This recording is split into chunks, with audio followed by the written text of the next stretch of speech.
Good morning all of you. मैं Rajneesh Sharma Konark coaching institute में आपका बहुत बहुत स्वागत करता हूं। यहाँ पर हम मैथमेटिक्स में नंबर सिस्टम पढ़ रहे हैं और नंबर सिस्टम की ये चौथी क्लास है।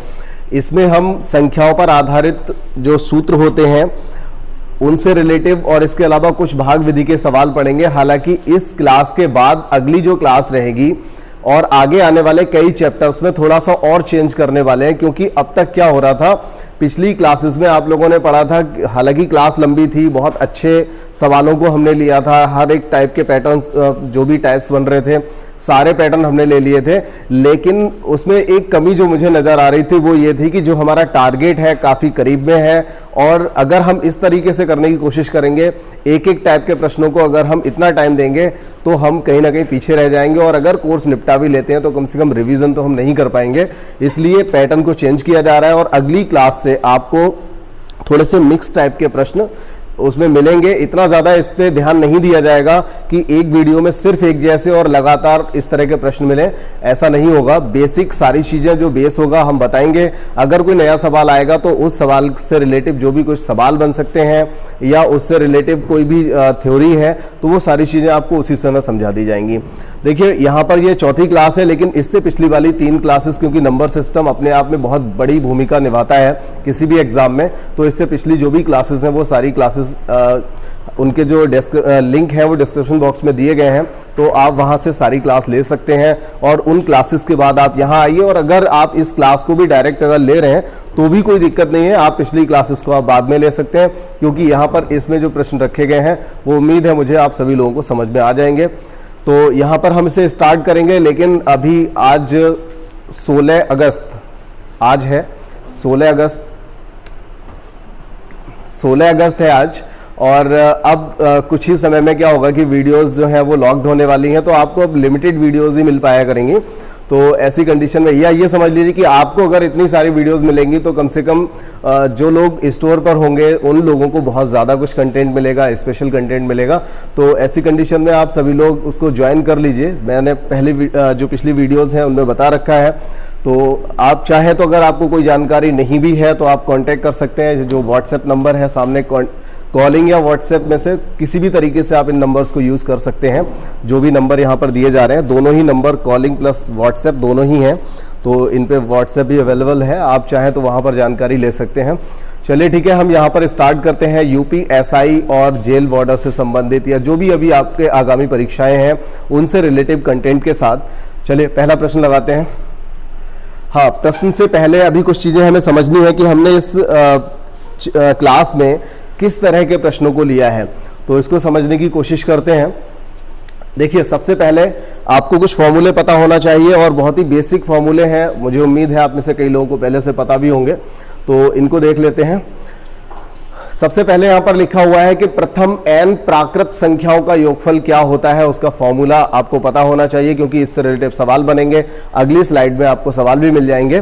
तो देखिए, प्रथम n प्राकृत संख्याओं के योगफल के लिए इसका मतलब क्या है कि 1 से लेकर के मान लीजिए 25 तक, उन्होंने कहा कि पहली 25, जैसे n दिया है तो n की जगह पे क्या हो जाएगा, कोई भी एक प्राकृत संख्या हो जाएगी। तो पहली 25 प्राकृत संख्याओं का अगर योग पूछा जाएगा तो आपको उसका फॉर्मूला पता होना चाहिए। तो यहां से देखिए, ये जो पहली n प्राकृत संख्याओं का योगफल पूछा गया है, इससे रिलेटिव इसी फॉर्मूले से, ये पहला फॉर्मूला है, बहुत सिंपल सा है, कई लोगों को पता होगा। इसमें देखिए बीएड में यहां से सवाल आता है, यूपी एसआई में भी आ चुका है, कांस्टेबल में भी आया है, एसएससी जीडी में कई बार आया है। तो मैं यहां पर बताता हूं आपको इसमें इसके लिए क्या फॉर्मूला होगा, n+1/2। ठीक है, तो अगर उसने 25 तक पूछा है तो हम n की जगह 25 लगा देंगे, 20 तक पूछा है तो 20 लगाएंगे। प्रथम n प्राकृत सम संख्याओं का योगफल, अगर संख्याएं सम लेनी है हमें, जैसे कि 2, 4, 6, 8, 10, 12 से लेकर के सपोज कीजिए 20 तक की सभी संख्याओं का पूछा है, या 50 तक की सभी संख्याओं का पूछा है, या पहली 20 संख्याओं का पूछा है, तो यहां पर हम फॉर्मूला लगाएंगे n+1। ठीक है, इसके बाद थर्ड है प्रथम n प्राकृत विषम संख्याओं का योगफल। इसके लिए जो फॉर्मूला हम यूज करते हैं वो n² करते हैं। n का मतलब जितनी भी संख्याएं होंगी वो आपका n² होगा। प्रथम n प्राकृत संख्याओं के वर्गों का योगफल, काफी इंपॉर्टेंट सवाल यहां से भी बनता है। n+1 2n+1, ठीक है, अपॉन 6। और इसके बाद देखिए 5th नंबर पे जो फॉर्मूला आ रहा है, प्रथम n प्राकृत संख्याओं के घनों का योगफल।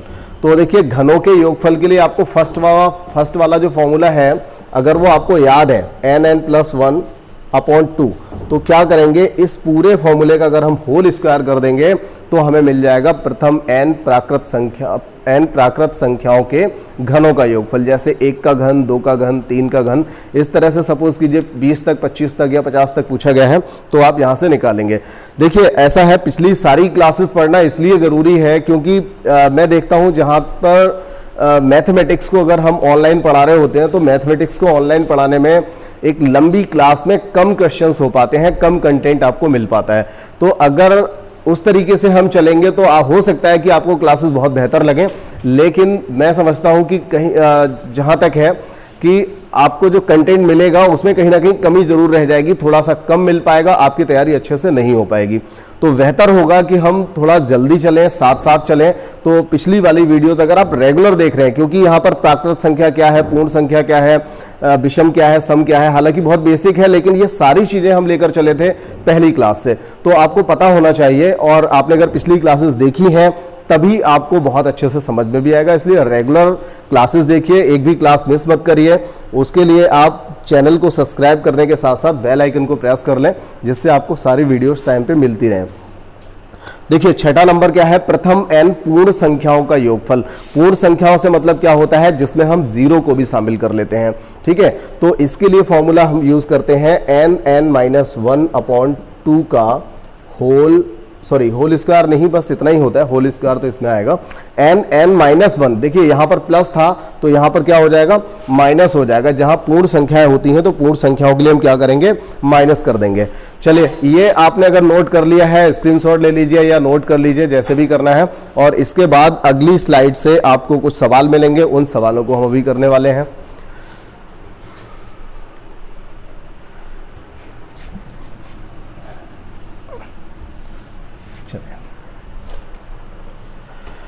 देखिए यहाँ पर एक सातवां एक फॉर्मूला यहाँ पर और हमें बताना है, उसके बाद हम क्वेश्चन से स्टार्ट करेंगे। तो देखिए फॉर्मूला क्या है, n तक की सभी सम या विषम संख्याओं का अगर योगफल पूछा हो, मैं बताता हूं आपके लिए कैसे प्रश्न पूछा जाएगा, हालांकि प्रश्न भी आगे स्लाइड में दे रखा है। तो n तक की सभी विषम या सम, इसका मतलब है अगर उन्होंने हमसे कहा कि बताइए 50 तक की सभी सम संख्याओं के, ये देखिए यहां पर क्या है, संख्याओं के वर्गों का योग, ठीक है। यहां पर क्या रहेगा, वर्गों का योग रहेगा, इसको आप ठीक से नोट करें। n तक की सभी सम या विषम संख्याओं के वर्गों का योग। प्रश्न कैसे बनेगा, जैसे 1 का वर्ग, इसी तरह से 3 का वर्ग, 5 का वर्ग और 7 का वर्ग, और मान लीजिए लास्ट में उन्होंने दे दिया सपोज कीजिए 19 का वर्ग या 29 का वर्ग, ठीक है। तो ये क्या हुआ कि 29 तक की सभी विषम संख्याओं के वर्गों का योग यहां पर पूछा गया है। इसी तरह से आपको दिया जा सकता है 2 का वर्ग, 4 का वर्ग, 6 का वर्ग और मान लीजिए यहां पर 100 का वर्ग। तो ऐसी कंडीशन में आप क्या करेंगे, फॉर्मूला लगाएंगे, जो हम यहां पर बता रहे हैं आपको, वो फॉर्मूला आपको लगाना है n(n+1 n+2 अपॉन 6, ठीक है। तो ये फॉर्मूला आप यहां पर यूज करेंगे। क्लियर है, फॉर्मूले में क्या क्लियर है, फॉर्मूला तो याद रखना है, ठीक है। तो कहां पर लगाना है ये आपने भी समझ लिया, और आगे अभी प्रश्न आने वाले हैं तो वहां से हम इनको सीख लेंगे। चलिए इसके बाद देखिए पहला जो प्रश्न है इसको समझने की कोशिश करते हैं, क्या पूछा गया है, कौन सा फॉर्मूला हम इसमें यूज करेंगे। तो देखिए यहां पर दिया गया है कि पहली 30 सभी प्राकृत संख्याओं का योगफल बताइए। अगर ये पहली 30 प्राकृत संख्याओं की बात कर रहा है तो इसका मतलब ये हुआ 1 से लेकर के 30 तक की ये सभी संख्याओं का योगफल चाहता है। तो ऐसी कंडीशन में हमने फर्स्ट वाला फॉर्मूला पढ़ा था n(n+1 अपॉन 2। क्या पढ़ा था, n(n+1 अपॉन 2 पढ़ा था। तो यहां पर हम n की जगह पे क्या पुट करेंगे, पहली 30 सभी सम कह रहा है, तो पहली 30 यानी कि 30 यहां पे लगाएंगे, 30 + 1 क्या हो जाएगा 31 अपॉन 2। तो 2 से काटेंगे, यहां 15 आएगा, 15 × 1 = 15, 15 × 3 = 45 और 1 46, ठीक है ना, यही आएगा। 2 से काट दिया, 15 आएगा और 15 × 1 = 15, हासिल का 1 रहेगा, 15 × 3 = 45, 1 46। तो ये यहां से आपको आंसर मिल जाएगा पहली 30 प्राकृत संख्याओं का योगफल पूछा गया था। ठीक है, इसी तरह से 20, 25, 50, 100 कुछ भी पूछा जा सकता है, तो आप इसे कर लेंगे। इसके बाद देखिए दूसरा जो क्वेश्चन है, दूसरे क्वेश्चन में क्या कहा है, पहली 40 सभी पूर्ण संख्याओं का योगफल बताइए। तो पहली 40 कह रहा है यहां पर, तो पहली 40 यानी हम फॉर्मूला कौन सा लगाएंगे, n(n-1/2). ठीक है, n(n-1/2). ठीक है, और देखिए अगर n(n-1/2) हम यहां पर लगाएंगे, लेकिन पहली 40 संख्याएं, तो नंबर ऑफ नंबर्स यानी कि जो संख्याएं हैं वो होंगी कितनी, तो संख्याएं तो 40 ही होंगी। जब वो कह रहा है कि पहली 40 संख्याएं, तो आप शुरू से लेकर के 40 ही संख्याएं लिखेंगे। हालांकि जिसमें पहली संख्या आप 0 लिखेंगे तो इसे आप 1 मानेंगे और लास्ट संख्या 39 होगी, लेकिन ओवरऑल संख्याएं कितनी होंगी, संख्याएं तो 40 होंगी ना। तो आप यहां पर 40 लगाइए, 40 - 1 39/2। ठीक है, ये आपका यहां से आंसर मिल जाएगा। ठीक है ना। इसके बाद देखिए हम आते हैं थर्ड क्वेश्चन पे, और थर्ड जो क्वेश्चन है हमारा 50 तक की सभी सम प्राकृत संख्याओं का। आप देखिए सम प्राकृत संख्याओं के लिए काफी बेसिक क्वेश्चंस हैं, आगे बहुत अच्छे क्वेश्चंस इसमें और भी हैं, तो इसलिए हम यहां पर ज्यादा टाइम खराब नहीं करेंगे, सिर्फ इसकी बात को समझाना ये करना क्या चाहता है। देखिए 50 तक की सभी सम प्राकृत संख्या, यहां पर हम फॉर्मूला लगाएंगे n(n+1). ठीक है, यहीं से मिलेगा। अभी अभी हमने बताया था पिछली स्लाइड में कि n(n+1) आप कहां लगाएंगे, जहां पर आपको चाहिए होगा सम संख्याओं का। लेकिन बहुत जरूरी बात यह है कि आप ये बता पाओ यहां से कि n का मान कितना लगाएंगे यहां पर। तो n का मान अगर किसी को लगता है 50 लगाएंगे तो वो गलत है। ठीक है, 50 तक की सभी सम कहा जा रहा है, तो अगर हम 1 से लेकर के 50 तक की सभी संख्याएं देखें तो उसमें सम कितनी मिलेंगी हमें, सम उसमें हमें 25 मिलेंगी, क्योंकि एक के बाद एक सम एक विषम संख्या आती है। इसका मतलब क्या हुआ, अगर 50 तक हम चेक करेंगे तो संख्या हमें कितनी मिलेंगी, 25 संख्या मिलेंगी। ऐसे ही अगर कह दिया जाए 40 तक, तो 40 तक कितनी संख्याएं मिलेंगी, 40 तक हमें 20 संख्याएं मिलेंगी। ठीक है, तो यहां पर n का मान हम कितना लगाएंगे, 25 लगाएंगे। आप आंसर निकाल सकते हो, बहुत सिंपल सी बात है। n की जगह 25 लगाया, 25 से 1 26 हो जाएगा, तो 25 × 26 = 650 आंसर हो जाएगा। ठीक है, इसके बाद अब देखिए चौथा सवाल है। यहां पर देखिए बहुत अच्छे से मैंने यहां पर समझाने की कोशिश की है, आप थोड़ा सा बस धैर्य रख के समझने की कोशिश करें, एक एक चीज समझ में आ जाएगी। अगला देखिए नेक्स्ट जो प्रश्न हमने लिया है, 30 तक की सभी प्राकृत विषम संख्याओं का योग ज्ञात करिए। 30 तक की सभी प्राकृत विषम, तो देखिए विषम के लिए हम फॉर्मूला क्या लगाते हैं, n² लगाते हैं। क्या लगाते हैं, n² लगाते हैं। और 30 तक की सभी विषम संख्याएं, 30 तक संख्याएं होंगी कितनी, 15। तो यहां पर हम क्या लगा देंगे, 15, और 15 का स्क्वायर बराबर क्या हो जाएगा, 225। क्लियर। इसके बाद आ जाते हैं क्वेश्चन नंबर 5 पे, और 5 नंबर में देखिए क्या दिया है। क्वेश्चन नंबर 5 है कि पहली 30 सभी प्राकृत संख्याओं का योग। ये तो पहले वाले प्रश्न जैसा हो गया, पहली 30 सभी प्राकृत संख्याओं का योगफल बताइए। अगर सिर्फ इतना दिया है, हाँ ठीक है, वो पहला वाला ही प्रश्न रिपीट हुआ है यहां पर, तो इसके लिए तो हम n(n+1/2) ही लगाएंगे, लेकिन इस सवाल को थोड़ा सा चेंज करके कुछ और समझ लेते हैं। अगर उसने कहा होता पहली 30 सभी सम संख्याएं, अगर पहली 30, या फिर भी कोई फायदा नहीं होगा, चाहे तो कर लीजिए पहली 30। अब देखिए एक सवाल हमने ये किया था जिसमें सम संख्या पूछी गई थी, एक सवाल हमने ये कर रहे हैं हम यहाँ पर जिसमें सम संख्या पूछी गई है, लेकिन इन दोनों की लैंग्वेज में देखिए काफी डिफरेंस है। यहां पूछा गया है कि 50 तक की सभी सम, तो 50 तक सम होंगी कितनी, तो जवाब मिलेगा 25। लेकिन यहां क्या पूछा गया है, पहली 30 सभी सम, तो यहां पर n की जगह हम 30 ही लगाएंगे, क्योंकि पहली 30 सम की बात कर रहा है, ना कि 30 तक की सम। ठीक है, दोनों में अंतर है। यहां पर 50 तक की सभी सम यानी कि 25 होंगी, और यहां पर पहली 30 सम मतलब पहली 30 सम, ना कि 30 तक की सम। तो पहली जो 30 सम है वो 30 दूनी 60, कहां तक मिलेंगी हमें, 60 तक मिलेंगी। तो 60 तक की जो संख्या होंगी वो 30 होंगी, या आप ये कह लीजिए कि 60 तक की सभी सम, या ये कह लीजिए कि पहली 30 सम, तो बात एक ही हुई। ठीक है, तो यहां से आपने इसको समझ लिया। और इसके बाद देखिए आगे के जो प्रश्न यहां पर आएंगे वो सभी प्रश्न आपको बढ़िया प्रश्न मिलेंगे। ये तो एकदम बेसिक क्वेश्चंस थे यहां पर जो इनको रखा गया था। अब देखिए चलिए स्टार्ट करते हैं इसे, इसका सॉल्यूशन। देखिए सवाल क्या दिया है, अब जरा अच्छे से समझ लीजिएगा आप, क्योंकि अब तक तो बहुत ही बेसिक क्वेश्चन थे, बहुत सिंपल से क्वेश्चन थे। दिया गया है कि 1 प्लस 2 प्लस 3 प्लस कहां तक दिया है, 10 तक, ठीक है, अप टू 10। 1 से लेकर के 10 तक की सभी संख्याओं को अगर जोड़ें तो कितना हो जाएगा, 55 हो जाएगा, ठीक है। अब कहा जा रहा है कि 11 से लेकर के 20 तक की सभी संख्याएं जोड़िए, तो 11 से लेकर के 20 तक की संख्याएं अगर हम जोड़ेंगे तो कितना हो जाएगा, ये हमें बताना है। अब देखिए इसको बताने के कई तरीके हैं, क्योंकि सवाल जैसा है, हालांकि प्रोसेस जो होता है, अगर हम एक प्रोसेस से करें, लिख करके करें, तो 1 से लेकर के चाहे वो 55 दिया हो, 1 से लेकर के 10 तक का दिया हो, इसके बाद चाहे वो 11 से 20 पूछे या 101 से लेकर के 2000 तक भी पूछे, हम बता सकते हैं। लेकिन जब सवाल सिंपल दिया है तो हम कठिन तरीके से क्यों करें, हमें सोचना है हर सवाल के लिए थोड़ा अलग। अब देखिए अगर 1 से लेकर के 10 तक का योग कितना है, 55 है, तो फिर 11 से लेकर 20 तक का पूछा है, तो हम कह सकते हैं अगर 1 से लेकर के 55 है तो 11 से लेकर 20 तक का क्या होगा, 155 होगा। आप इतनी जल्दी इसको लगा सकोगे, कैसे लगाओगे, इसको ऐसे लगाओगे, देखिए 1 से ये कितना ज्यादा है, 10, 2 से ये कितना ज्यादा है, 10, 3 से ये कितना ज्यादा है, 10। तो हर संख्या अगर 10 10 10 ज्यादा है तो शुरुआत वाली जो संख्याएं थी 1 से लेकर के 55 तक की, अगर उन सभी संख्याओं का योग 55 है तो 10 10 करके अगर आप 10 बार ज्यादा लिख रहे हो तो इसका मतलब 100 हो गया। तो 100 प्लस 55 कितना हो जाएगा, 155। अब देखिए अब इसको अगर हम, ये तो हमारी फर्स्ट वो लैंग्वेज हो गई जिसको हमने डायरेक्ट यहां से कर दिया, ठीक है।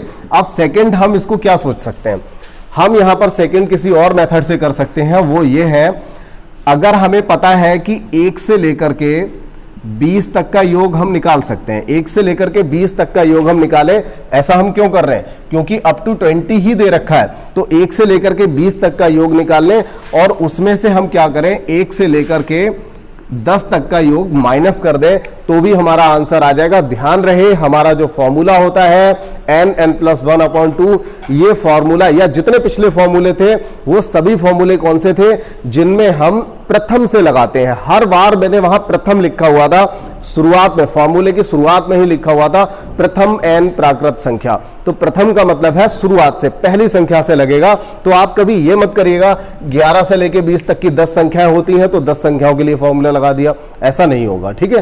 तो प्रथम से जब भी हम फॉर्मूला लगाएंगे तो कहां से लगाएंगे, प्रथम से लगाएंगे।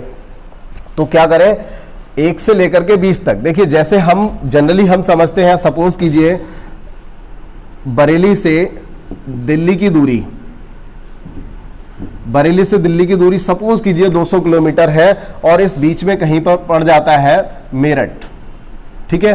तो मेरठ की दूरी अगर हमें देखिए टोटल पता है कि ये 200 है और हमें यह भी पता है कि बरेली से मेरठ की दूरी सपोज कीजिए 150 है, तो अगर हमें जानना हो कि दिल्ली से मेरठ की दूरी क्या होगी तो हम क्या करेंगे, टोटल में से ये वाला माइनस करेंगे तो हमें पता चल जाएगा। यही काम हमने यहां भी किया, 1 से लेकर के, देखिए 1 से लेकर के कहां तक, 20 तक की बात कर रहे थे, 1 से लेके 20 तक का टोटल हमने निकाल लिया और 1 से लेके 10 तक का निकाला। तो 1 से लेके 10 तक का टोटल जो था, 1 से लेकर के 20 तक के टोटल में से अगर हम माइनस करेंगे तो 11 से लेकर के कहां तक का टोटल हमें बच जाएगा, 20 तक का टोटल मिल जाएगा। तो एकदम सिंपल सी बात थी, इसमें हम क्या, ये एक हमारा प्रोसेस हो गया, इस तरीके से हम इसको कर लेंगे। कैसे करेंगे, 1 से लेकर के पहले तो हम 20 तक के सारे टोटल निकालेंगे संख्याओं का n+1/2 से, और इसके बाद 1 से लेकर के 10 तक का निकालेंगे और उसमें से उसको माइनस करेंगे तो 11 से लेकर 20 तक का बच जाएगा। तो यहां पर भी n+1/2 लगाएंगे और यहां पर भी n+1/2 लगाएंगे, ठीक है। तो यहां पर n की जगह 20 लगेगा, 20 और 1 21, 21/2 बराबर 210 हो जाएगा। और यहां से लगेगा आपका 10, 11/2, ये हो जाएगा 11 पंजे 55। तो अब देखिए 210 से अगर 55 घटाएंगे तो 155 आंसर आ जाएगा, ठीक है। बहुत टाइम ले लिया छोटे से सवाल में, अगला सवाल लगाएं। देखिए अगला प्रश्न है यहां पर, यदि 1 की घात 3, 2 की घात 3, 3 की घात 3 और इसी तरह से अगर 10 तक की हम करें तो घात 3 अगर करेंगे तो कितना आता है, 30 25 आता है। देखिए इन सब चीजों का हम यूज कर सकते हैं बहुत आसानी से, ये बहुत ही अच्छा सवाल दिया हुआ है। 2 की घात 3, अगला है 4 की घात 3, 6 की घात 3 और लास्ट देखिए कहां तक पूछा है, 20 की घात 3। तो देखिए अगर 2 की घात 3, 4 की 3, 5 की 3 और 20 तक का दे रखा है और हमसे पूछा क्या गया है, मतलब दिया क्या रहा है हमारे लिए कि 1 का क्यूब, 2 का क्यूब, 3 का क्यूब और 10 तक का क्यूब, यानी कि इनसे आधे का क्यूब हमें दे रखा है, ठीक है ना। इससे आधी संख्या का, 1 का दिया है, 2 का, 3 का और यहां 10 का, लेकिन पूछा है 2 का, 4 का, 6 का, मतलब सभी सम संख्याओं का पूछा हुआ है। तो सम संख्याओं का अगर पूछा है, ये समझ लीजिए अगर आपने ऐसे सवाल को कर लिया एक बार तो आप इसे ओरल लगा के चले जाएंगे, ओरल, बिल्कुल ओरल लगा देंगे इसको। देखिए मैं आपको बता देता हूं और आप भी इसी तरह से लगा देंगे। इसका आंसर सी वाला आएगा। कैसे आएगा, हमें यहां पर दिखाई दे रहा है कि अगर इस संख्या में से, देखिए इस संख्या में से अगर हम 2 की घात पावर 3 दिया है ना, चलिए कॉमन लेना पड़ेगा इसमें से, 3 अट्ठे 24, आंसर डी वाला हो सकता है। देखिए क्या होगा, 2 की घात 3 अगर हम कॉमन लेंगे तो यहां क्या बचेगा, अगर 2 की घात 3 कॉमन लेंगे तो 1 की घात 3 बचेगा, और यहां से भी 2 की घात 3 कॉमन ले लिया तो क्या बचेगा, 2 की घात 3 बचेगा, ठीक है। और यहां से भी हमने ले लिया तो फिर ये 3 की घात 3 बचेगा। ये बिल्कुल ठीक है। आप चाहे तो एक को चेक करिए, 4 की घात 3 कितना होता है, 64। अब 64 से आपने 8 कॉमन ले लिया तो बचेगा क्या, 8 अंदर ही बचेगा, वही तो है ये 2 की घात 3। तो मतलब हमें सिर्फ ये समझ लेना है फर्स्ट टाइम में। देखिए ये थोड़ा सा मिस्टेक हुई समझने में, अगर ये स्क्वायर वाला होता तो ऐसा रहता, या फिर आप ये समझ लीजिए कि अगर ये सम संख्याओं की जगह रेगुलर दी होती तो ऐसा होता। तो देखिए 2 की घात 3 जो रहा है, 2 की घात 3 का मतलब 8, आपने कॉमन क्या लेना है, 8। बस आपको सिर्फ इतना समझना है कि इस लाइन से, इस समीकरण से आप कितना कॉमन लेंगे कि ऊपर वाले जैसा बन जाएगा, ठीक है। तो इसमें से हम क्या कॉमन लेंगे, 2 की पावर पूरा 3 कॉमन ले लेंगे। यहां से भी 2 की पावर 3 कॉमन लिया, जैसे आप 20 को क्या लिख सकते हैं, 2 गुणा 10 की घात 3 लिख सकते हैं ना। तो 2 की घात 3 जब कॉमन आ जाएगा तो 10 की घात 3 तो बच जाएगा ना। तो कहने का मतलब है आप पहली वाली जो सीरीज है उसको बनाने के लिए दूसरी वाली से, दूसरी समीकरण से आप कितना कॉमन ले सकते हो, आप ले सकते हो 2 की घात 3। 2 की घात 3 मतलब 8, 8 कॉमन ले लोगे तो फिर अंदर क्या बचेगा, 1 से लेकर के 10 तक का क्यूब बचेगा। तो आप यहां पर लिख दोगे 30 25 और 3 अट्ठे 24, यानी कि 24,200, ये आपका आंसर हो जाएगा। तो सिर्फ इतना ही समझना है आपके लिए और आपका आंसर आ जाएगा। काफी इजी प्रश्न है, लेकिन तब जब आप स्टार्टिंग से पढ़ रहे हैं इन सारी चीजों को। अगला सवाल देखें। देखिए इसके बाद अगला जो सवाल है आपका, यहां पर क्या दिया हुआ है, 1 की घात 3, 2 की 3, वही 10 तक की घात दे रखी है, जिसका योगफल कितना दिया है, 30 25 दिया हुआ है। अब हमसे पूछा क्या गया, 4 32 108 और इस तरह से दिया है 4000। अब आप सोचिए यहां से क्या कॉमन ले लें, यहां से कितना कॉमन ले लें कि 1 की घात 3 बच जाए। 1 की घात 3 की वैल्यू 1 होती है, यानी कि 4 का पूरा 4 कॉमन ले लो तो यहां क्या बचेगा, 1। और यहां से भी अगर हमने 4 कॉमन ले लिया तो यहां क्या बचेगा, 8। और 8 को हम क्या लिख सकते हैं, 2 की घात 3, यहां भी घात 3 लगा दो, क्या फर्क पड़ता है, बात एक ही है। अब इसके बाद देखिए जब हमने 4 यहां से कॉमन लिया, यहां से अगर 4 कॉमन लिया तो बचा 27, यानी कि 3 की घात 3। तो कहने का मतलब ये हो गया, जो कुछ ऊपर दिया हुआ है 10 की घात 3, जो कुछ ऊपर दे रखा है, ये 1 की घात 3, 2 की 3 और 10 की 3, तो यहां तक का सब आ जाएगा इस ब्रैकेट में। तो फिर से वही बात हो गई कि हमें सिर्फ ये समझना था कि यहां से हम कॉमन कितना लेंगे। तो यहां से कॉमन मिलेगा 4, तो 4 का गुणा आप किससे करेंगे, इस वाली संख्या से गुणा कर देंगे, क्योंकि 4 यहां पर आ गया और इसकी जगह पे हम क्या रख सकते हैं, 30 25 रख सकते हैं, 3025 रख सकते हैं। तो यहां से हमें आंसर मिल जाएगा 12100, ठीक है। तो जब ऐसे सवालों को आप करोगे, और देखिए एक बहुत अच्छे एग्जाम में आया हुआ है, एक कानून गो का एग्जाम जो होता है UPSSC के थ्रू हुआ करता है, एक अच्छी जॉब है, उसके लिए आया हुआ है, कोई छोटी मोटी जॉब नहीं है। चलिए अगला सवाल देखते हैं फिर।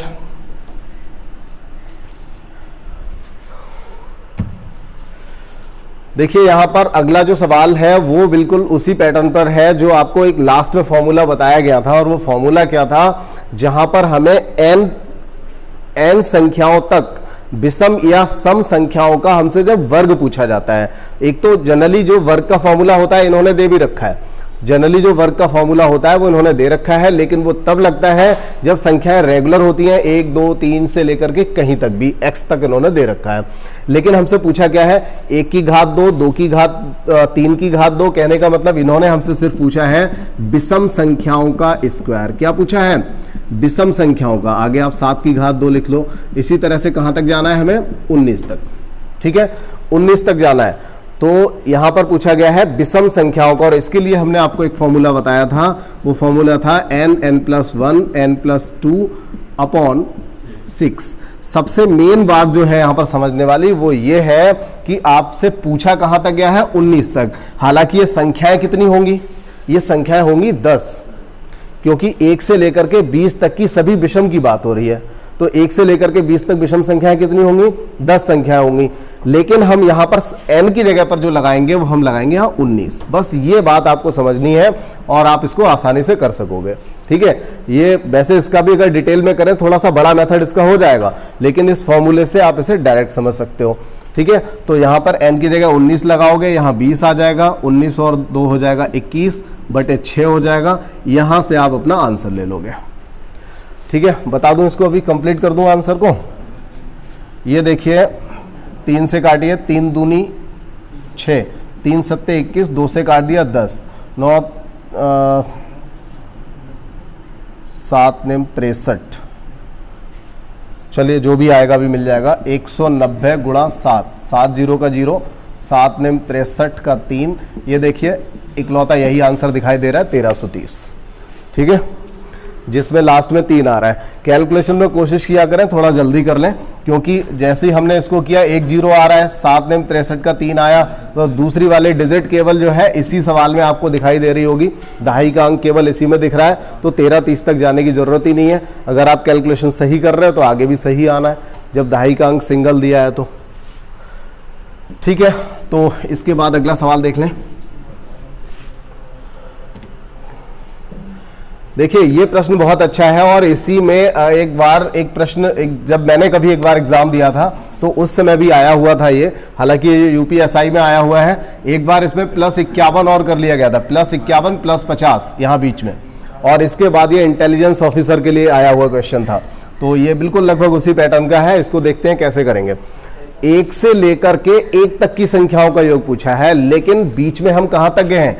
1 से लेकर के 50 तक गए और फिर वापस आ गए। ठीक है, फिर वापस आ गए 49 48 47 46 करके कहां तक आ गए? 1 तक। तो ऐसे सवाल को किस तरह से करेंगे? आप यहां पर एक काम करिए। आपको एक बात तो समझ में आ रही होगी कि 1 से लेकर के 49 तक की संख्याएं जो है वो डबल दे रखी हैं। भाई इधर आपको 1 से लेकर 49 तक जोड़ना है, और इधर उल्टी तरफ से क्या करना है? फिर से आपको 1 से लेकर 49 तक जोड़ना है। तो आप या तो ऐसा कर लो कि 1 से लेकर के 49 तक की संख्याओं को जोड़कर उसका कर लो दुगना। ठीक है ना? जब 1 से लेकर 49 तक की आप संख्याएं जोड़ लोगे और उसको डबल कर लोगे तो क्या हो जाएगा? 1 से लेकर 49 तक का ये आ जाएगा, और 49 से लेकर के 1 तक का ये आ जाएगा। बीच में एक और रह गया 50, उसे अलग से जोड़ दो। तो या तो ऐसे करो, और या फिर ऐसे कर लो, 1 से लेकर के 50 तक का कर लो, उसका दुगना करो और -50 कर दो। बात एक ही है। आप 1 से लेके 50 तक जोड़ा, फिर आपने 1 से लेके 50 तक जोड़ा, यानी आपने 50 को 2 बार जोड़ लिया, और 2 बार है नहीं तो उसे माइनस करना पड़ेगा। वैसे ये भी ठीक है, ये भी ठीक है, क्योंकि काम तो दोनों में एक जैसा ही करना है, कोई अंतर तो होने वाला है नहीं। तो देखिए यहां से हम लगाएंगे 1 से लेके 49 तक। तो देखिए n और क्या लगता है? n+1। तो 49 और 1 कितना हो जाएगा? 50/2, और यहां पर 1 2 और आ रहा है, इस 2 से 2 कट जाएगा। ये काफी अच्छी बात हो गई। ठीक है, और इसके बाद देखिए क्या होगा? ये है आपका, यहां से देखिए काफी सिंपल सी कैलकुलेशन इस सवाल की बनी। अगर इन दोनों में से हम 50 कॉमन लें तो क्या बचेगा? 49 + 1, यानी कि 50 × 50 = 2500। और कैलकुलेशन में हमें यहीं पे समझ आ जाना चाहिए। एक बार 49 बार 50 लिखना है, एक बार 50 लिखना है। एक बार तो 49 बार 50 लिखना है, और एक बार सिर्फ एक बार लिखना है, यानी 50 बार 50 हो गया। तो 50 और 50 का गुणा क्या हो जाएगा? 2500 आंसर हो जाएगा। लेकिन हाँ, अभी आंसर नहीं हो सकता, इसमें से हमें माइनस भी करना है ना। नहीं कर दिया, ठीक है, यही आंसर होगा, क्योंकि हम 50 को तो साथ साथ लेके चल रहे हैं ना। 50 को साथ लेके चल रहे हैं। हालांकि जब इसको सॉल्व करेंगे, अगर केवल इसे सॉल्व करेंगे तो फिर उसके बाद जोड़ेंगे घटाएंगे तो थोड़ा टफ लगेगा सवाल, लेकिन अगर इसको साथ लेके चल रहे हैं तो देखिए क्या होगा, n+1/2 लगाया और एक ये 2 वाला है, ये वाला जो है मल्टीप्लाई में ये आ जाएगा। इसके बाद क्या होगा, इससे ये कट गया तो 49 गुणा 50 प्लस में ये जो 50 चल रहा है, इस 50 को हम क्या करेंगे, 49 बार ये वाला 50 हो गया और एक बार 50 ये हो गया, तो कितनी बार हो गया, 50 बार 50 हो गया। कहने का मतलब ये 2500 हो जाएगा। कैलकुलेशन एकदम आसान है, किसी को कोई दिक्कत तो नहीं है। चलिए, अच्छा लग रहा है, क्लास कैसी लग रही है पता नहीं, आप लोग कितना इंटरेस्ट लेते हो मैथमेटिक्स में। अच्छा लग रहा है तो बताइए। चलिए, अगला सवाल है यहां पर, निम्न में से कौन सी संख्या 5 की पावर 71, 5 की पावर 72 और 5 की पावर 73 को पूर्णतः विभाजित कर सकती है? ठीक है, अब देखिए ऐसा सवाल जो होता है, आप लोगों ने देखा होगा इसको, ये हालांकि MPSI में आया हुआ प्रश्न था इसलिए मैंने इस सवाल को लिया। एक बहुत ही पॉपुलर क्वेश्चन आप लोगों ने सबने देखा होगा, हर किताब में मिलता है, 4 की पावर 61, 4 की पावर 62, 4 की पावर 63। तो इस तरह का जो प्रश्न है, अब एग्जामिनर ने यहाँ पर क्या किया, मध्य प्रदेश में क्या किया, सवाल को थोड़ा सा बदल करके दे दिया। हालांकि कोई नई बात नहीं है, जो लॉजिक हम यहाँ लगाएंगे वही लॉजिक यहाँ लगाएंगे। तो ऐसी कंडीशन में हम सवाल को, चाहे वो 3 बार दिया हो, 4 बार या 5 बार दे रखा हो, हम क्या करेंगे, हम यहां से, अब देखिए उन्होंने पूछा क्या है कि ये जो संख्या है ये इनमें से किससे कटेगी। अब इन सब की अगर हम शकल देखें तो इसकी कुछ और लग रही है और इसकी शकल थोड़ी अलग लग रही है, इनकी तो शकल भी मैच नहीं कर रही काटने के हिसाब से। लेकिन यहां पर बिल्कुल उस तरह से हम काम करेंगे जैसे मान लीजिए हमें ना पता हो कि 56 किससे कटता है, हमें नहीं पता है कि 56 2 से कटेगा या नहीं, हमें नहीं पता है, तो हम क्या करेंगे, इसके फैक्टर करेंगे और इसके फैक्टर अगर हमने 7 8 56 निकाल लिए, फिर हमें पता चल गया कि भाई हाँ 2 से 8 कट जाएगा, इसका मतलब ये हो गया कि 2 से 56 भी कट जाएगा। बात आई समझ में? हमें नहीं पता है, मान लीजिए कि 56 हमें नहीं पता, हम नहीं जानते, क्योंकि ये तो चलो ठीक है सिंपल सी लैंग्वेज में दे रखा है, लेकिन ये एक ऐसी लैंग्वेज में दिया हुआ है जिसमें आप नहीं समझ पा रहे हो। ठीक है, तो अगर हम इसमें किसी तरीके से इसके फैक्टर कर लें, अगर हम इसका फैक्टर कर लें और उसके फैक्टर का एक हिस्सा हम काट लें, तो इसका मतलब क्या हो जाएगा कि पूरी संख्या कट जाएगी। अब अगर 56 को हमने 2 हिस्सों में लिख दिया, 7 गुणा 8, तो अब हम समझ गए कि इसको हम 7 से भी काट सकते हैं, इसे हम 2 से भी काट सकते हैं, 4 से भी काट सकते हैं, 8 से भी काट सकते हैं। ये सारी चीजें हमें समझ में आ गई। और 7 दूनी 14 से, 7 चौक 28 से भी हम इन सब संख्याओं से काट सकते हैं। तो ये हमें तभी तो पता चला जब हमने इसका फैक्टर किया। वैसे जो संख्या है आप कोई हिसाब इसमें नहीं लगा सकते, किसी भी कहीं से कहीं तक आपको ये समझ में नहीं आ रहा होगा कि ये संख्या कैसे कटेगी या किस संख्या से कट जाएगी। तो करना क्या है हमें, चलिए 5 की घात 71, 72 और 73 इतना दिया हुआ है। हम क्या करेंगे, यहां से हम कॉमन लेंगे 5 की घात। अब देखिए आप चाहे तो पूरा 71 ही कॉमन लीजिए, 5 की घात 71 कॉमन लीजिए, क्योंकि कई बार क्या होता है पूरा कॉमन लेने से आता है, कई बार एक छोड़ने से आता है, लेकिन आप अपना पैटर्न एक रखिए, हमेशा एक पैटर्न रखिए। मैं आपको बताता हूं आप कैसे समझ पाएंगे, क्योंकि जब आप प्रश्न सॉल्व कर रहे हैं आपको नहीं पता है कौन सी संख्या से कटेगा, भाई ऐसे थोड़ी पता चल जाएगा जब तक करेंगे नहीं। सवाल तो अलग अलग होते हैं, कोई भी जरा सी संख्या बदल दी तो चेंज हो जाता है। तो देखिए 7, यहां पर हमने क्या किया, पूरी घात को हमने कॉमन ले लिया, तो फिर यहां बचेगा क्या, एक तो फिर भी बचेगा। यहां से अगर हमने 5 की पावर 71 कॉमन ले लिया तो 5 की पावर 1 फिर भी बचेगा, यानी 5, और यहां से 5 की घात 2 यानी कि 25 बचेगा। तो अब ये संख्या क्या बनी, 5 गुणा 71 और यहां पर क्या हो गया 31। अब आप ये सोचो कि इसमें कोई संख्या 31 दे रखी है क्या, नहीं दी है, लेकिन अब हमें हमारा जो आंसर मिलेगा वो मिलेगा 31 से कटने वाला। तो इसमें 31 से कटने वाला कौन सा आंसर दिया है, 155।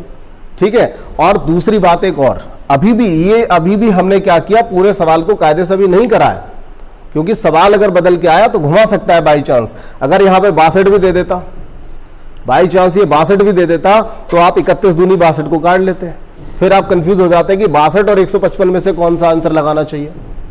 ठीक है, तो उस कंडीशन में हमें क्या करना होता है, हम ये करते हैं, यहां से जो 5 की घात 71 है इसमें से एक घात कम कर देते हैं और इधर ले जाके एक उस वाले 5 से गुणा कर देते हैं। मैं दोबारा बताता हूं इस बात को। 5 की घात 70, 71 लिखा हुआ था, गुणा 31, ठीक है। अब देखिए इसको हम क्या लिख सकते हैं, 5 की घात 70 गुणा 5 की घात 1 लिख सकते हैं कि नहीं लिख सकते हैं, क्योंकि गुणा में घातें जुड़ जाती हैं।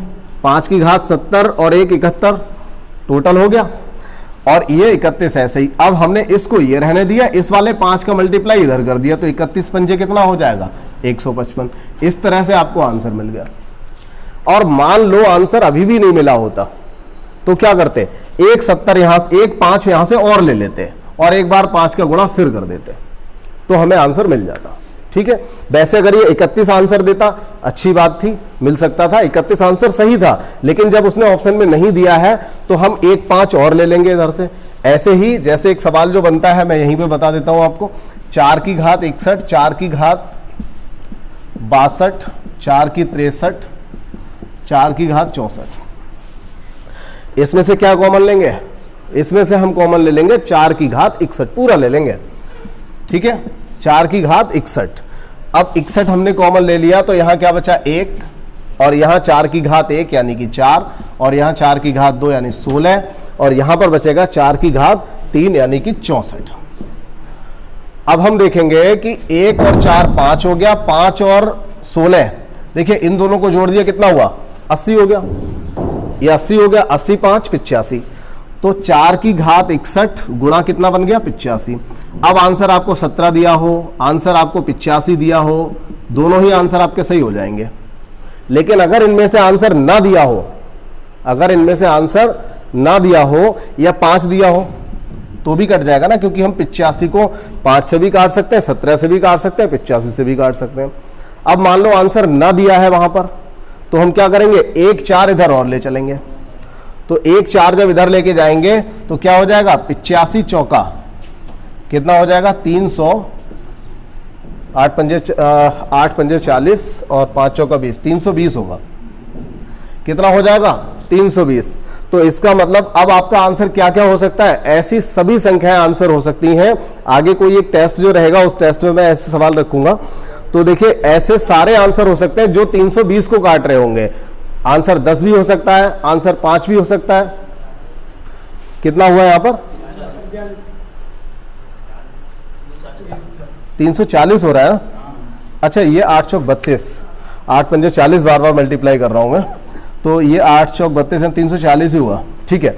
तो यहां पर देखिए इस संख्या को काटने वाला 5 भी काटेगा, 10 भी काटेगा, 20 भी काटेगा, 20 नहीं काटेगा, जो भी, हाँ 20 भी काटेगा इसको। तो ऐसी सारी संख्याएं, ये ऑप्शन पे डिपेंड करेगा कि आपको आंसर क्या देना है। आपका आंसर 17 भी हो सकता है, 34 भी हो सकता है, 85 भी हो सकता है, कोई भी आंसर हो सकता है, आपका आंसर 10 भी हो सकता है। तो ये फिर आंसर पे डिपेंड करेगा। इसी तरह से जब हमने यहाँ 31 निकाला था तो आंसर 31 भी हो सकता था, लेकिन 31 को काटने वाला भी हो सकता था। दिक्कत ये थी कि 31 क्या है, एक अभाज्य संख्या है, तो अभाज्य संख्या होने की वजह से इसका आंसर या तो 31 या 31 से बड़ा ही आएगा, छोटा आंसर नहीं आएगा। जबकि यहां पर आ सकता था, ये 85 आया तो आंसर 5 भी हो सकता था, आंसर 17 भी हो सकता था, ठीक है ना, क्योंकि वो 85 को काट रहा है। जब 85 को काट रहा है तो समझ लो उस संख्या को भी पूरी संख्या को काट देगा, क्योंकि ये 85 हमने निकाला तो इसी में से है। बात आगे समझ में। तो जब भी इस तरह का सवाल आएगा घबराना नहीं है, करना क्या है, सिर्फ आपको उसका फैक्टर करने की कोशिश करनी है, फैक्टर हो जाएगा और आंसर आपको ऑप्शन के अकॉर्डिंग दे देना है। अगला सवाल ये देखिए 109 को, अब देखिए मैंने स्टार्टिंग में बताया था आपको कि ये ऐसा चैप्टर है, इसमें किसी भी सवाल का कोई और छोर नहीं होता। यहां पर कोई भी सवाल कैसे भी बन जाता है, जो चाहता है वही सवाल बना देता है और वही सवाल उसमें रख दिया जाता है। तो इसके सवाल ज्यादातर बना करके रखे जाते हैं, इसलिए आपको बहुत सारे पैटर्न सीखने की जरूरत है। 109 को भाग करने पर प्रत्येक दशा में 4 शेष देने वाली अभाज्य संख्याएं बताइए। सवाल इतना सिंपल है, ये आप सोच भी नहीं सकते। अगर फर्स्ट टाइम आपको समझ में नहीं आया हो, एक बार समझने की कोशिश करिए। 109 को भाग देने पर हर दशा में 4 बचता है, ऐसी अभाज्य संख्याएं बताइए। तो देखो अगर हम 109 में भाग लगाएंगे और 4 शेष बच जाएगा, इसका मतलब हुआ हम कौन सी संख्या में भाग लगाएंगे? 105 में भाग लगाएंगे, ठीक है ना।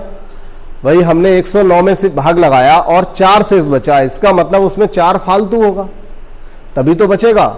जैसे हमने 21 में भाग लगाया 5 से और 1 शेष बच गया। 1 इसीलिए तो शेष आ रहा है क्योंकि 1 इसमें फालतू है, तो उसे माइनस कर दो पहले से ही। हमने क्या किया, यहाँ पर 4 माइनस कर दिया, और जब 4 यहाँ से माइनस किया तो ये रहेगा 105। अब बताओ 105 को काटने वाली कौन सी अभाज्य संख्याएं हैं? चेक कर लीजिए यहाँ पर, देखिए। हाँ, इसमें दोनों आंसर हो सकते हैं, बिल्कुल ठीक बात है। भाग देने वाली अभाज्य संख्याएं हैं, ठीक है। तो यहां पर ये दोनों ही आंसर सही हो जाएंगे, क्योंकि देखिए इसको 3 भी काटेगा, 5 भी काटेगा, 7 भी काटेगा, और सबसे बड़ी बात ये तीनों के तीनों अभाज्य भी हैं, ठीक है। तो आंसर, अच्छा हाँ ये बात ठीक है, और इसीलिए ये सवाल आया है, ठीक है, इसीलिए सवाल पूछा गया, क्योंकि ध्यान देने वाली बात यह है अगर 4 शेष बच रहा है तो वो संख्या 4 से बड़ी होंगी, ठीक है ना। अगर 4 शेष बच रहा है तो संख्याएं 4 से बड़ी आएंगी, ना कि छोटी। तो वैसे तो इसमें तीनों ये संख्या हो जाएंगी, लेकिन शेष वाली बात, क्योंकि अगर हम केवल 105 से काटेंगे ये तो ठीक है कि इन सभी संख्याओं से 105 कट जाएगा, इन सभी संख्याओं से 105 पूरा पूरा कट जाएगा, ये तो ठीक है, लेकिन शेष फल नहीं आएगा। शेष जब वो 4 शेष कह रहा है तो संख्या 4 से बड़ी होंगी तभी तो 4 आएगा, अगर छोटी होगी तो 4 शेष कैसे आ जाएगा? फिर तो एक और डिवाइड चला जाएगा, एक भाग और चला जाएगा। चलिए अगला सवाल देखें।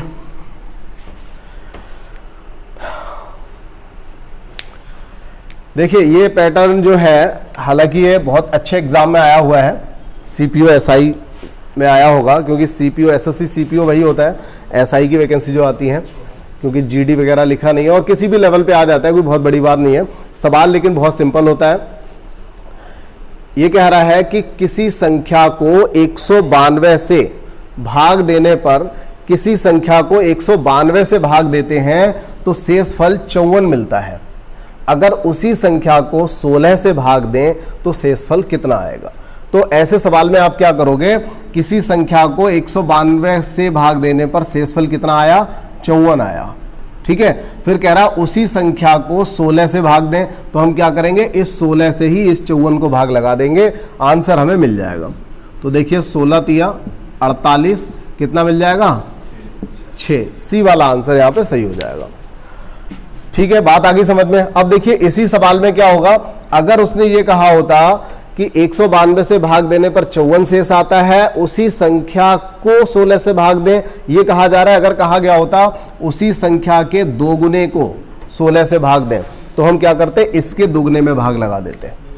अगर ये हाँ 108 में लगा देते।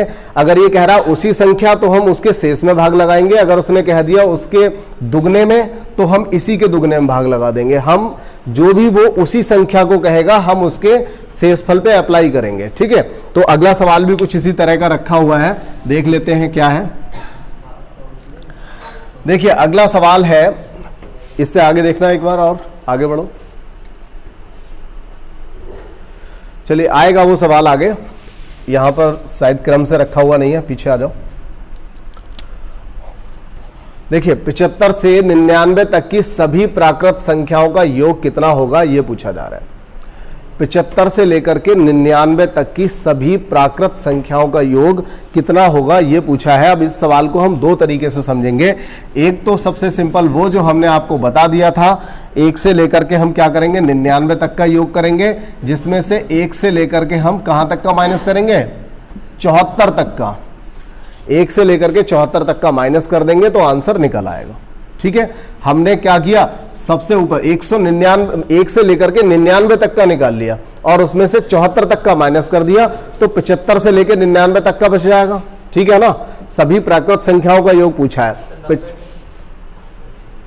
अरे भाई 99 बोल रहा हूं मैं बार बार।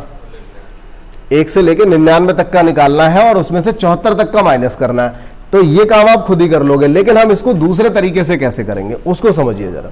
दूसरे तरीके से, दूसरा मेथड क्या होगा इसका, दूसरा हम ये कर सकते हैं, पहली संख्या इनमें से कौन सी है, 75, दूसरी संख्या कौन सी है, 99। अगर हम डिवाइड बाई 2 करें तो हमें इसका एवरेज मिल जाएगा, औसत मिल जाएगा। ऐसा हमने क्यों किया? क्योंकि ये संख्याएं सभी लगातार थी, रेगुलर संख्याएं थी, इसलिए हमने ऐसा किया। रेगुलर यानी कि सभी प्राकृत संख्याएं हैं, सभी में एक एक का अंतर होगा, इसलिए हमने यहां पे क्या किया, 75 से लेकर के 99 तक का योगफल निकालने, औसत निकालने के लिए पहली प्लस आखिरी बटे 2 ये लगा दिया, पहली प्लस आखिरी बटे 2 लगा दिया। और अब हम क्या करेंगे, अब जब औसत निकल आया है तो फिर ये पता चल जाए हमें ये संख्याएं हैं कितनी, यहां पर हम लगा देंगे, बस आंसर आ जाएगा। तो देखिए 75 से लेकर के 99 तक संख्याएं कितनी हैं, ध्यान दें इधर, 75 से लेकर के 99 तक टोटल कितनी संख्याएं हैं, इसको कैसे निकालेंगे, तो 99 से 74 को माइनस करेंगे तो यहां से पता चल जाएगा कितनी संख्याएं हैं, ये 25 संख्याएं हैं। तो जितनी संख्याएं हैं उनका यहां पे मल्टीप्लाई कर दो, आपको आंसर यहां से मिल जाएगा। ठीक है, बात समझ में आ गई होगी, क्योंकि ये हमने एवरेज निकाल लिया, एवरेज का मल्टीप्लाई नंबर से यानी कि संख्याओं से कर दिया तो हमें टोटल मिल जाएगा कितना है। जैसे हम निकालते हैं ना 5 बच्चों की औसत उम्र जो है 8 वर्ष है, तो वो बच्चे टोटल कितने साल के हैं, 8 पंजे 40 साल के हैं। तो इस तरह से हम करेंगे, ये हमने औसत निकाल लिया, फिर बता दिया कि संख्याएं कितनी हैं, उससे मल्टीप्लाई कर दिया, तो यहां से हमें मिल जाएगा 75 से 90 तक का टोटल। ठीक है, तो अब देखिए इन दोनों को जोड़ देते हैं, 9 5 14 का 4 हासिल का 1 हुआ, 8 और 9 17 बटे 2 गुणा 25, 2 से काट लिया, 2 अट्ठे 16, 2 सत्ते और देखिए 25, तो इन दोनों का मल्टीप्लाई कर दीजिए, ये आ जाएगा 5 सत्ते 35, यानी कि एक ही आंसर दिखाई दे रहा है लास्ट में जिसमें 5 है, तो डी वाला आंसर यहाँ पे सही हो जाएगा। ऐसे सवाल के लिए ये वाला मेथड ज़्यादा अच्छा है, इसी मेथड से आप कर सकते हो। एक हालांकि पहले भी एक सवाल आ चुका है इस तरह का सवाल एक पहले भी आया था, वो आया हुआ था जिसमें 11 से लेकर के कहाँ तक पूछा था, 20 तक, तो हम यहाँ भी लगा सकते थे। देखिए 11 + 20 बटे 2 करते और 11 से लेकर 20 तक की संख्याएं कितनी हुई, 10, तो यहाँ पे ये कर देते, तो क्या हो जाता, देखिए 2 पंजे 10 और ये हो जाएगा 11 और 20 31, 31 पंजे 155, यही आंसर आया हुआ था वहां भी। ठीक है, अगला सवाल देखते हैं क्या है।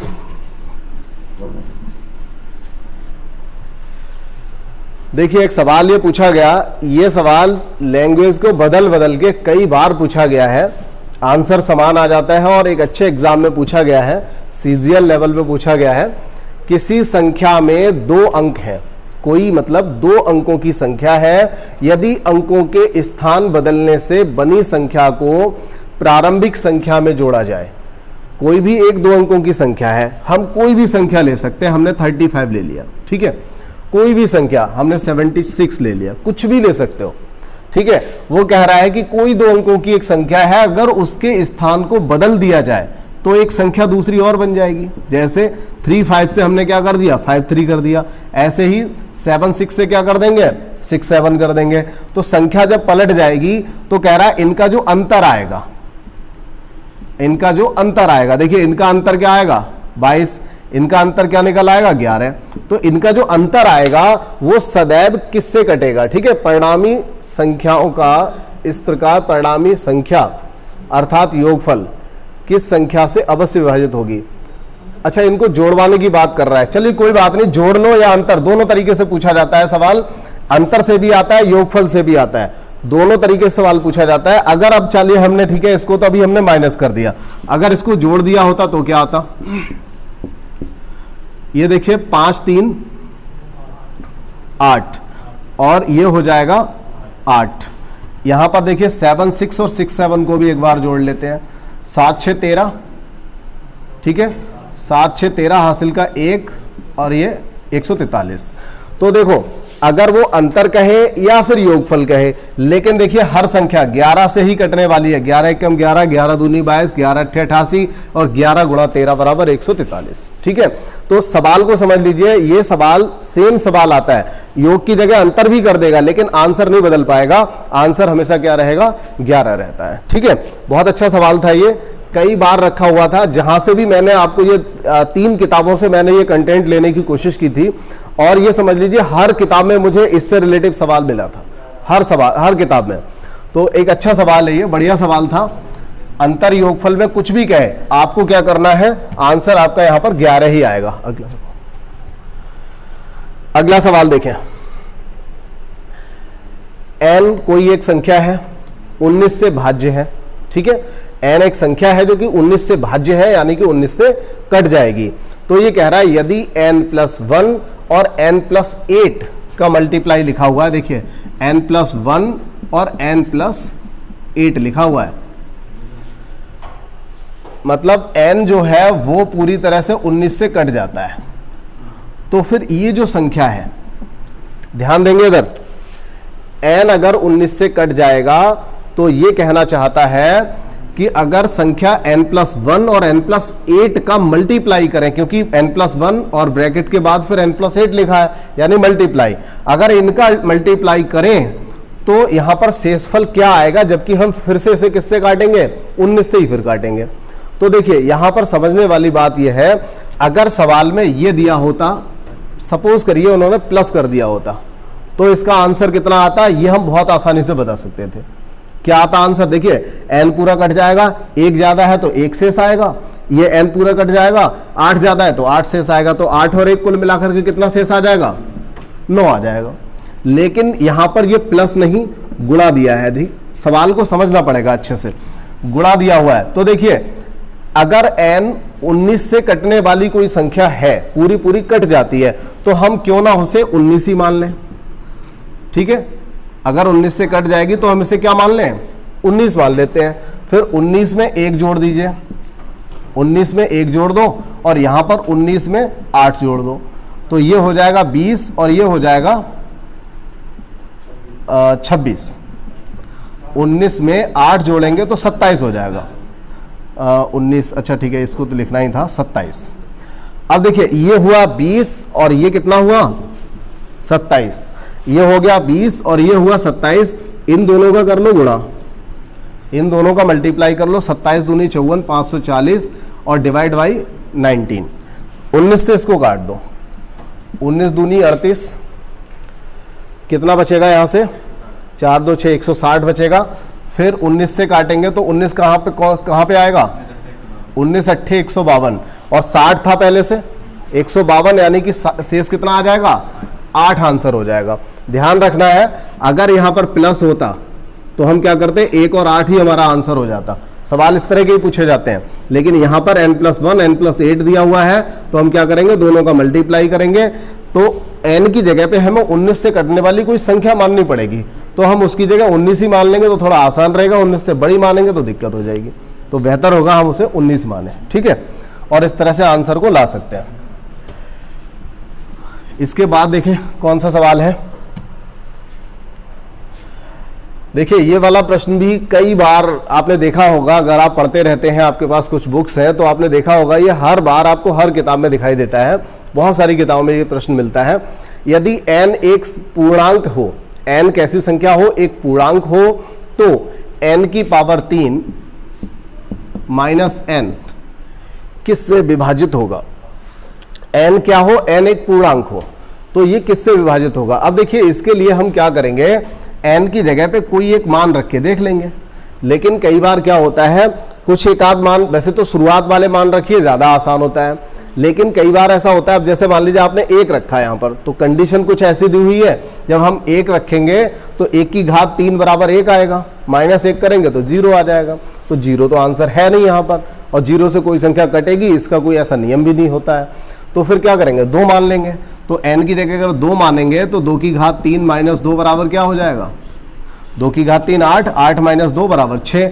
तो देखिए 6 आंसर यहाँ पर दे रखा है। फिर भी अगर मन नहीं मान रहा है तो 2 की घात 4 भी करके देख लो एक बार, सॉरी 3 की घात 4 करके देख लो, सॉरी 3 की घात 3, क्योंकि हमें n को चेंज करना है ना, n को चेंज करना है, n की जगह पे हमें प्राकृत संख्या लगानी है, पूर्णांक लगाना है, तो n की जगह पे हमने 3 लगा दिया और माइनस यहाँ पे n है तो यहाँ पर 3 आ जाएगा। तो ये देखिए क्या बनेगा, 3 की घात 3 यानी कि 27 और 27 माइनस 3 बराबर 24। तो ये भी देखिए किससे कट रहा है, 6 से ये भी कट रहा है, लेकिन 2 संख्याएं कम से कम लगा के देख लोगे तो आपको पता चल जाएगा, वरना आपने सिर्फ ये 24 करके छोड़ दिया तो हो सकता है आप ये वाला आंसर लगाया हो, गलती हो सकती है। 2 संख्याएं करके देख लो, आंसर आ जाएगा। मन कर रहा है तो एक और देख लो, देखिए 4 की घात 3, हमने n की जगह 4 लगाया, 64 माइनस 4 बराबर 60। ये भी देखिए किससे कट रहा है, 6 से कट रहा है, तो 6 से कट जाएगा ना, 6 से कट रहा है, तो आंसर हमारा क्या हो गया, 6 हो गया। नहीं समझे नहीं, मैंने क्या कहा कि जब हम 3 संख्या, जैसे आपने केवल अगर ये किया तो आपको कंफ्यूजन रहेगा, आप 5 भी लगा सकते हो, 4 भी, 6 भी, लेकिन जब कम से कम 2 या 3 संख्याएं लगा के 2 संख्याएं देख लो, आंसर मिल जाएगा। 2 संख्याएं कोई भी क्रम से लगा के देख लो, जैसे आपने 2 लगाया, 3 लगाया, अब देखिए 6 और 24 को काटने वाला इनमें कौन है, 6 और 24 से कटने वाला, या 6 और 24 को काटने वाला इनमें से कौन है, तो वो अकेला 6 ही तो है। या इन तीनों को काटने वाला कौन है, तो भी आप कहोगे। तो स्टार्टिंग की संख्या लगा के देख लो। हालांकि घातांकीय वाला एक नियम भी होता है, अगर नियम पे चलोगे तो कर लेना, अगर आगे जरूरत पड़ेगी तो बता दिया जाएगा। वैसे ये काफी सिंपल प्रश्न था। अब इसमें क्या होता है, यहाँ पर स्क्वायर माइनस 1 कर दिया, कभी पावर 3 कर दी, कभी यहाँ पर n की घात 4 भी कर देगा, तो आपको क्या करना है, वहाँ वैल्यू पुट करके देख लोगे तो आंसर आ जाएगा, इसमें कोई दिक्कत नहीं होती। चलिए अगला क्वेश्चन देखते हैं क्या है। ये देखें, बढ़िया प्रश्न है। 10 की घात 100 को विभाजित किससे करना है, 5 की घात 75 से विभाजित करना है। तो देखना है कि भागफल क्या आएगा। तो ऐसा करें, यहां पर भाग में लगा दें, इसको डायरेक्ट कर दीजिए, निकल आएगा यहां से।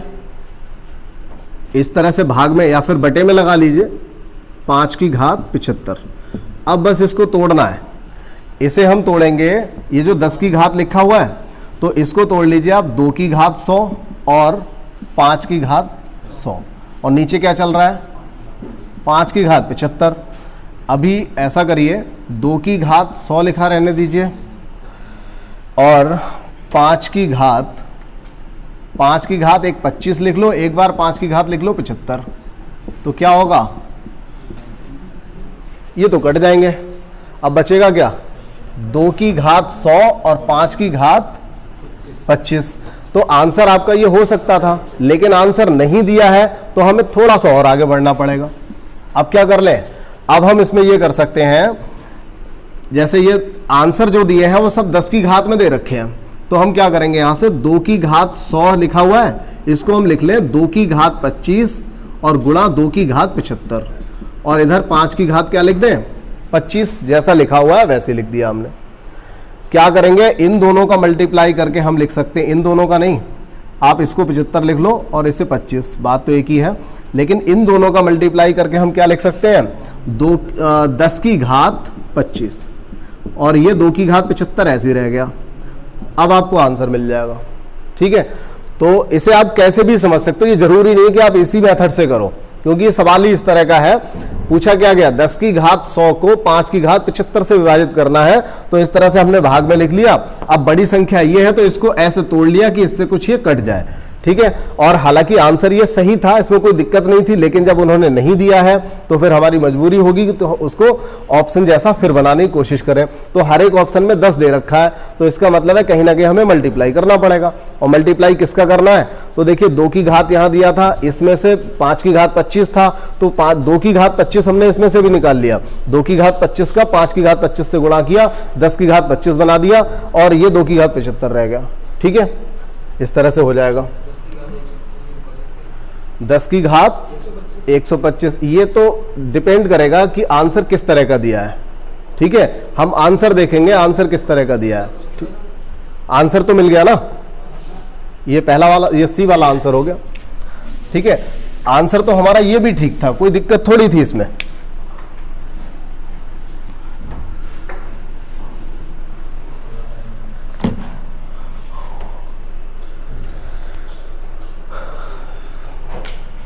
काफ़ी क्वालिटी बेकार आ रही है इसकी। चलिए एक काम करते हैं, इन सवालों को हम घातांकीय तरीके से समझेंगे ही नहीं, हम एक दूसरे मेथड से समझने की कोशिश करते हैं, सिंपल सा मेथड। घातांक के लिए मैंने ये समझाने के लिए लिखा था हालांकि, लेकिन इसको हम फिर समझा लेंगे, किसी और चैप्टर में भी आएगा ये, अगले एक चैप्टर में और भी आ जाता है। तो वहां देख लेंगे या फिर अगली क्लास में देख लेंगे। देखिए ये लिखा हुआ है 9 की घात 19 प्लस 6 और इसको डिवाइड किससे करना है, 8 से डिवाइड करना है।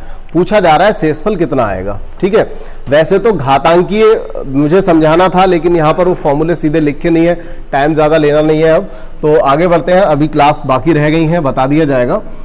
तो यहाँ देखेंगे इसका एक मेथड ये भी होता है कि अगर पावर यहाँ पर विषम दी हो, अगर पावर विषम दे रखी हो तो हम ये मान लें कि 9 की घात विषम में क्या है, 1 है, सबसे छोटा मान लें। तो अगर 9 की घात 1 मानेंगे तो 1 यानी कि जब 8 से आप 9 में भाग लगाएंगे तो शेष क्या बचेगा, 1 शेष बचेगा। 1 ये बचेगा और 6 ये वाला बचेगा, तो टोटल कितना बच जाएगा, आप यहां से आंसर लगा सकते हो। ऐसा हो जाता है, लेकिन पावर विषम होनी चाहिए तब। ठीक है, चलिए, हालांकि इसमें एक कंडीशन जो लगती है वो क्या लगेगी जरा समझ लो। ये क्या दिया हुआ है, अगर इस 6 को, सबसे पहले हमें 6 को भूलना पड़ेगा। यहां पर ये दिया हुआ है 9 की घात 19 और यहां पर जो दे रखा है ये कितना दिया है, 9 माइनस 1। ठीक है, इस 8 को अगर हम इस रूप में लाने की कोशिश करें तो ये क्या हो जाएगा, 8 माइनस 1 हो जाएगा। ठीक है, मतलब 9 माइनस 1 हो जाएगा। तो अब देखिए माइनस वाली जो कंडीशन होती है थोड़ी सी आपको ये समझनी पड़ेगी। मैं सोच रहा था कि इस पे एक स्पेशली क्लास बनाता तो ज्यादा अच्छा होता। देखिए एक कंडीशन ये होती है कि n का मान चाहे सम हो या विषम, दिखाई दे रहा है, ये हल्का दिख रहा होगा। चलिए, n का मान क्या हो, सम या विषम में से कुछ भी हो। अगर x माइनस 1 यहां पर दिया है, जैसे कि हम इसको x मान लें और इसे ये 1 दे ही रखा है, तो x माइनस 1 से वो सदैव विभाजित होता है चाहे उसका मान कुछ भी हो। तो यहां पर कहने का मतलब ये रहेगा, अगर हम इसमें से 1 घटाते हैं तब x माइनस एक्स की पावर n माइनस 1, तो 1 घटाने पर यहां से क्या होगा, इससे ये पूरा पूरा डिवाइड हो जाएगा। लेकिन अगर 1 ना घटाएं, अगर 1 ना घटाएं तो शेष बचेगा यहां से 8 और 8 और 6 हो जाएगा 14, 8 और 6। एक बार वीडियो,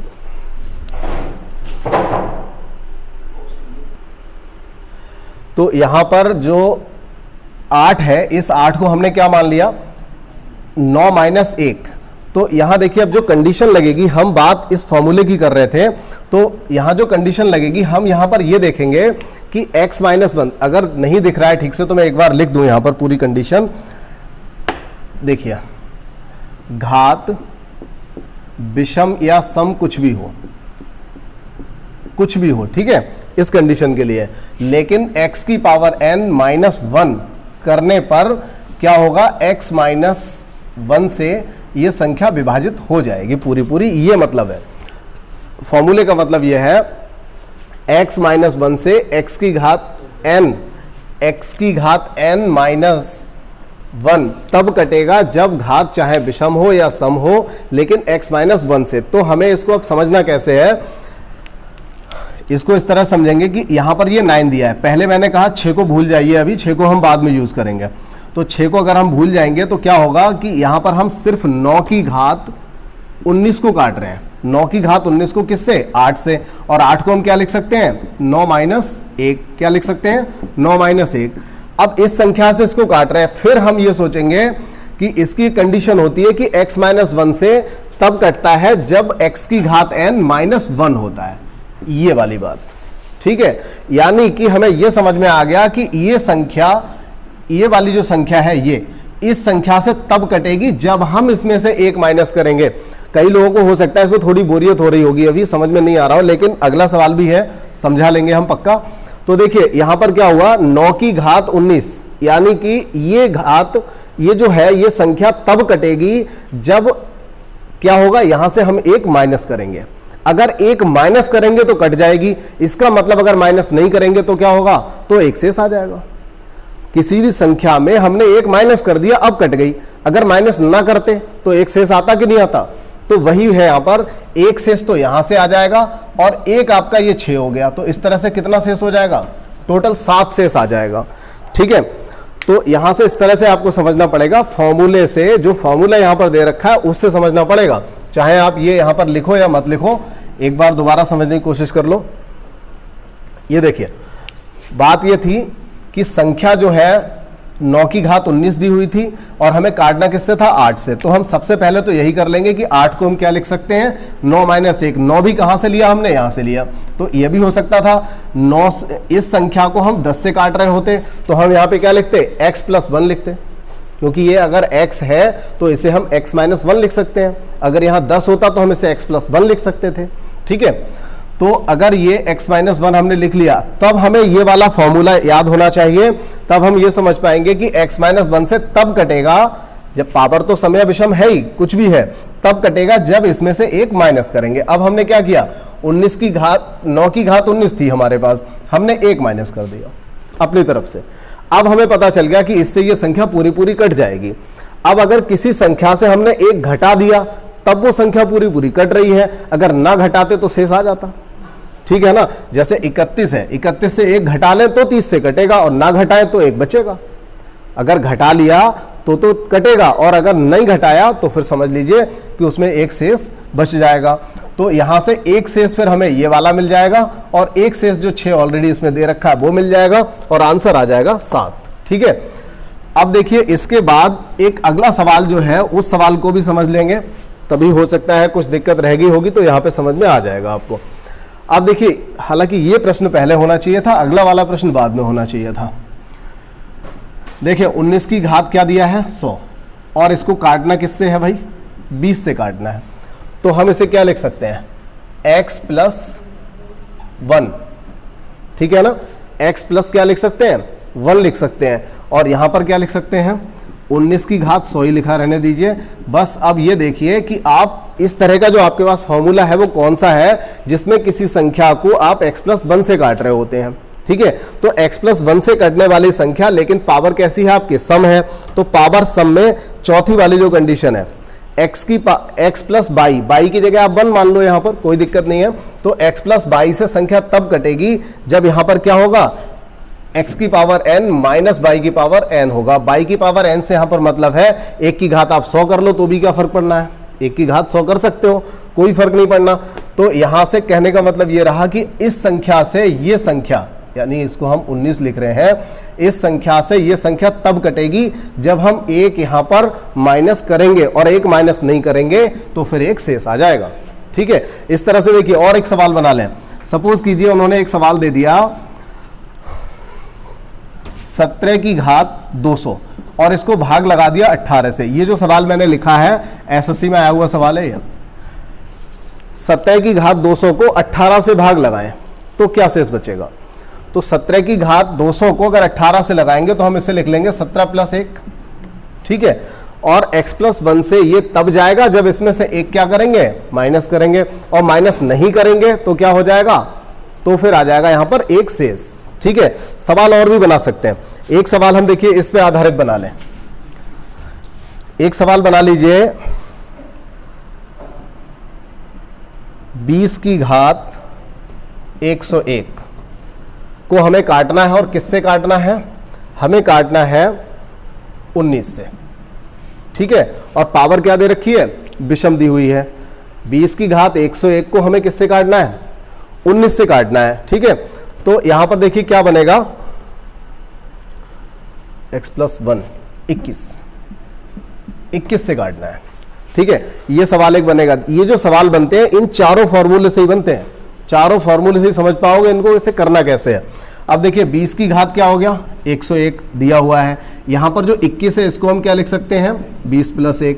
जब हमने इसे 20 + 1 लिखा तो हमें यह समझ में आएगा कि हम x + y वाला जो फॉर्मूला है या x + 1 वाला जो फॉर्मूला है उससे हम किसको काट सकते हैं, इस संख्या को काटेंगे। लेकिन कब काटेंगे, जब पावर कैसी हो, विषम हो। तो ये बात तो ठीक है, पावर विषम है, और क्या होना चाहिए, +1 करेंगे तब कटेगा।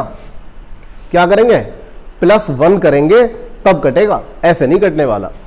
तो +1 अगर करेंगे तब कटेगा, इसका मतलब ये हुआ अगर +1 ना करें तो क्या बचेगा, तो हम नहीं 21 को बचेगा, एक नहीं बचेगा। यही तो बात है, सवाल अलग है, ये बिल्कुल अलग है पिछले सवाल से। अगर किसी संख्या में हम एक जोड़ रहे हैं तब शेष बच रहा है, तब कट रहा है पूरा पूरा। और अगर एक ना जोड़ें तो क्या बचेगा, इस संख्या से एक कम, यानी कि पूरा 20 ही शेष आ जाएगा। ऐसा है, क्लास लंबी हो चुकी है, मैं तुम लोगों को भी डिटेल में दोबारा से समझा दूंगा। अगली क्लास में हम ले लेंगे, बहुत सारे इंपॉर्टेंट सवालों को ले लेंगे, लेकिन बात यहां पे समझिए जो मैं कहना चाह रहा था, ये बात मुझे खत्म करनी है पहले। सपोज कीजिए हम 36 को 9 से पूरा पूरा काटते हैं, कट जाता है। अगर यहां पर 35 होता तो हम क्या कहेंगे, अगर एक जोड़ दे तो कटेगा। और भाई अगर एक जोड़ नहीं जोड़ा हमने तो क्या होगा, एक नहीं जोड़ा तो 35 रहेगा, और 35 रहेगा तो शेष कितना आएगा, तो शेष आएगा इससे एक कम, यानी 8। आप जब काटोगे तो क्या करें, 9 तिया 27 कटेगा, और 9 तिया 27 कटने के बाद में एक शेष कम बचेगा, यहां पर शेष बचेगा 8। ठीक है, तो ये जो है इन पे मुझे लगता है एक अलग से वीडियो मुझे बनाना ही पड़ेगा।